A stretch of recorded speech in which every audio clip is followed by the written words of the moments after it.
खुलुमबाय गिबि गिबियावनो बर'नि निउस पर्टेल नायगिरि बयनिसिमबो दुलाराय बाथौ गौथुम आरो कोअर्डिनेशन कमिटिनि जानानै फैबाय थानाय सानसुमैफोरनि जर'खा सावरायमेल बाथौइज्म आरो फैबाय थानाय सेन्सासखौ लानानै सावरायनो लानाय जादों आरो बेनो गरायस्वर बिष्णु राभा नब्लाङाव सानसेनि हाबाफारिजों बेहाय जोङो सानसुमैफोरखौ लानानैनो जोङो बाथौइज्म आरो फैबाय थानाय सेन्सासखौ लानानै गुवारै सावरायनो थाखाय लानाय जादों। मानो होनोब्ला बर' माहारि हिसाबै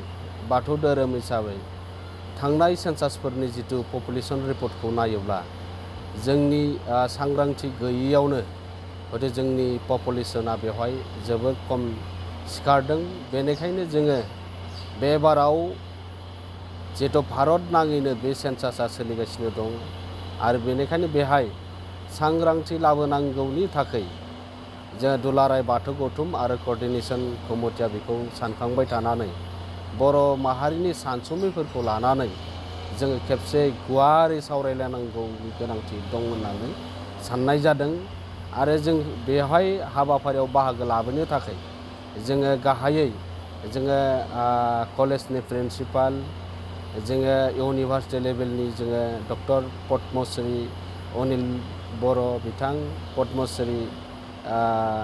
डक्टर मंगल सिं हाज'वारि आरो फारियै बेबायदिनो जनकलाल बसुमतारी दावराव दैख्रेब आरो बेबायदिनो जोंनि गेजेराव मन्त्रि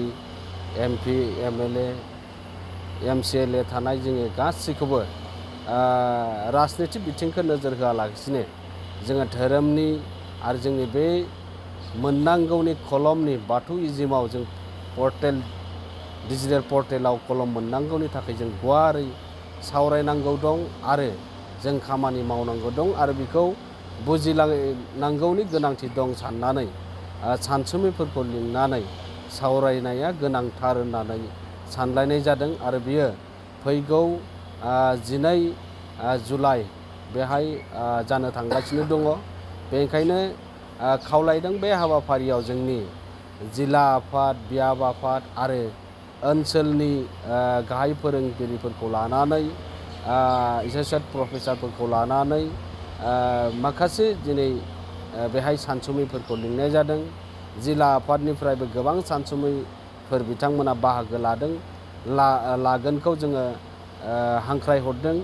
दा बेबायदिनो जोङो बे हाबाफारिया जोंनि बाथौ धोरोमारिल' नङा जोंनि बर' माहारिनि थाखाय मोनसे बे फैबाय थानाय सुबुं सानख'नाय हाबाफारियाव जाफुंसार खालामनो थाखाय जों बयबो सावरायनायनि गोनांथार दं होननानै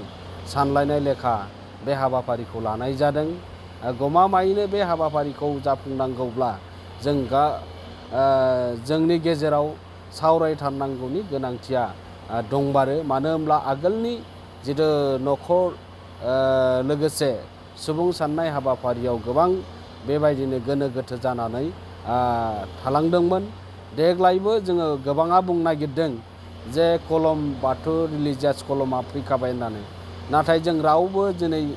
थख'यै बुंनो हानाय पर्यायाव फैयाखै। बियो जोङो लिरनो हागोनसों जेरैबायदिहाय आदार्स मोनसे कलम दंखायो बेहायसो लिरनो हागोन आरो जोंनि पपुलेसना बिनिख्रुइ गोबांसिन जायोब्लासो जोङो कलम हयथ' जों मोननो हागोन